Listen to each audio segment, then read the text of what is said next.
جیسے کہ نبی کریم صلی اللہ علیہ وسلم نے فرمایا کہ یہ اس طرح نماز پڑھا کرو جیسے کہ تم اللہ کو دیکھ رہے ہو, اور اگر یہ اس طرح نہیں کر سکتے تو کم از کم یہ تو جان لو کہ اللہ تمہیں دیکھ رہا ہے. اور بعض علماء کہتے تھے کہ آپ جب مصلی پہ کھڑے ہوتے ہیں نا تو آپ سوچیں کہ جیسے آپ پل صراط پہ کھڑے ہیں اور سامنے آپ کے اللہ سبحانہ تعالیٰ آپ کو دیکھ رہے ہیں, پیچھے آپ کے نبی کریم صلی اللہ علیہ وسلم آپ کو مانیٹر کر رہے ہیں کہ آپ نماز کس طریقے سے پڑھ رہے ہیں. آپ کے رائٹ سائڈ کے اوپر جنت الفردوس ہے اور آپ کے لیفٹ پہ جہنم ہے اور آپ پل صراط پہ ہیں اور یہ آپ کی آخری نماز ہے.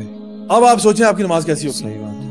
اب آپ جب اس طرح, بلکہ یہ ساری چیزیں میں مائنس کر کے صرف یہ سوچ لینا کہ میری آخری نماز ہے. ہاں, اس کے بعد مجھے کبھی نماز پڑھنے کا موقع نہیں ملے گا اور میں قبر میں جاؤں گا. میں نے آج مانگنا ہے اللہ تعالیٰ سے, جو میں نے گڑ گڑا کے دعا کرنی آج کرنی ہے.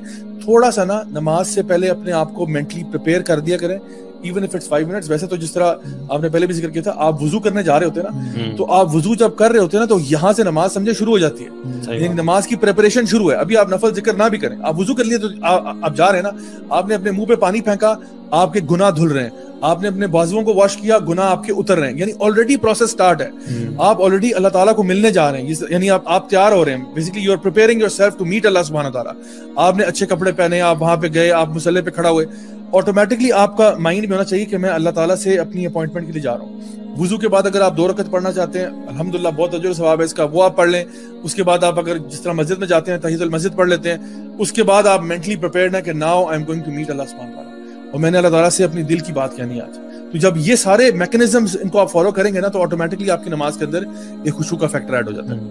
اور آئی تھنک اگر خواتین ہیں تو وہ پریپیئر کریں اپنے آپ کو, اچھے لباس میں آئیں, خوشبو لگائیں, کیونکہ آتا ہے نا خذوا زینتکم عند کل مسجد, تو لیکن وہ مسجد تو نہیں جا رہی, اگر گھر میں نماز پڑھی ہیں تو اس کو پریپیئر کریں. اور جیسے آپ نے کہا, یہ ایک فارگوٹن سننا ہے, I did an episode on this, کہ having a musalla اور a masjid at your home, جس میں کوئی کھیلنا کودنا نہ ہو, پاپ کارنس کھانا نہ ہو, بیٹھنا گپ شپ مارنا نہ ہو, وہ صرف جگہ ہی ایسی ہو جو کہ مصلا ہو. اور اب اچھا جو آپ نے بات کی نا بڑی امپورٹنٹ ہے, دونوں طریقے ہیں. ایک ہے کہ آپ ترجمہ سیکھیں اور وہ اس میں ایک اللہ کی عظمت کو فیل کریں اور پھر وہ آپ کے ظاہر پہ بھی آئے گا.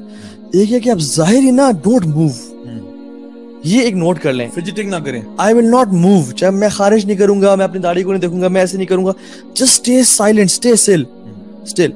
عبداللہ بن زبیر کے بارے میں آتا ہے کہ when he used to pray he was like a branch, never used to move. حجاج بن یوسف نے ان کو شہید دی کعبہ میں اس طرح کیا, کیٹاپولٹ سے پھینک کے, جب وہ نماز پڑھے تھے. وہ موو نہیں کرتے تھے, حالانکہ دلیر شیر تھے, نماز میں کوئی. اللہ تعالیٰ نے فزیکلی ہمارے اوپر باؤنڈ کر دیے سب وہ چیزیں, وہ پوری کیفیت جس سے ہم نا اپنا ذہن, صرف نا ذہن کنٹرول کرنے کی بات ہے. ایون آئیز بھی آپ بند نہیں کر سکتے کہ کہیں آپ آئیز بند کریں تو آپ کسی خیال میں نہ چلے جائیں. آئیز بھی آپ نے کھلی رکھنی ہے, سجدے کی جگہ پہ نظر رکھنی ہے. اب all you have to do is to control your mind, اور باڈی کو بھی کنٹرول کریں. یہ مائنڈ باڈی کے دونوں ساتھ ساتھ چلیں, کیونکہ کبھی کبھی آپ باڈی کو بہت موومنٹ دے رہے ہیں تو آپ کا مائنڈ بھی ڈسٹریکٹڈ ہوتا ہے. Just control your, I will not move. اور آنکھیں کچھ دیر کے لیے بند کر سکتے ہیں, جسٹ ٹو امیجن کہ میں اللہ کے سامنے کھڑا ہوں, لیکن کنسسٹنٹلی ساری نماز میں یا پورے رکعتوں میں بند کرنا وہ جائز نہیں ہے. تو میرے خیال میں یہ جو چیزیں ہیں نا کہ اس موشن میں آنا, اور میں ایک اور چیز بتاؤں, اللہ تعالیٰ کے بارے میں پڑھنا بڑا ضروری ہے, اللہ تعالیٰ کو جاننا بڑا ضروری ہے. کیونکہ جس بندے کے سامنے آپ کھڑے ہیں, فار ایگزامپل ایک عام سا بندہ ہے, وہ مجھ سے بات کر رہا ہے, maybe I not give him that importance. لیکن اگر کوئی پرائم منسٹر ہے, میں ان کے سامنے کھڑا, آئی گیو ہم امپورٹنس, کیونکہ یہ وہ شخص ہیں جن سے میں ملنا ہے میں نے, اور مجھے ایک سیکنڈ میرا امپورٹنٹ ان کے ساتھ, میں نے ان کی بات کو ٹینشن دینی ہے. جب رب کی عظمت آپ کے دل میں ہوگی کثرت سے کہ یار رب اللہ تعالیٰ کے سامنے کھڑا ہوں, تو پھر آپ کی نمازیں بہت ڈفرینٹ ہو جائیں گی. اللہ کے اسماء و صفات کا تعارف ہونا بہت ضروری ہے. اچھا یہاں پہ نا بڑا امپورٹنٹ ہے کہ بیلنس کریٹ کیا جائے. بیلنس سے مراد یہ ہے کہ ایک ہے ناٹ موو ایٹ آل.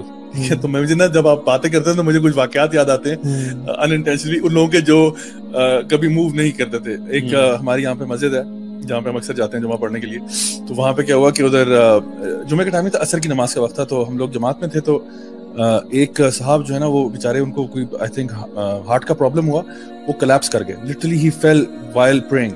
تو اب کیا ہوا کہ کچھ آس پاس لوگ تھے, وہ میرے خیال ہے وہ اس میں آ گئے کنفیوژن میں کہ we should not move.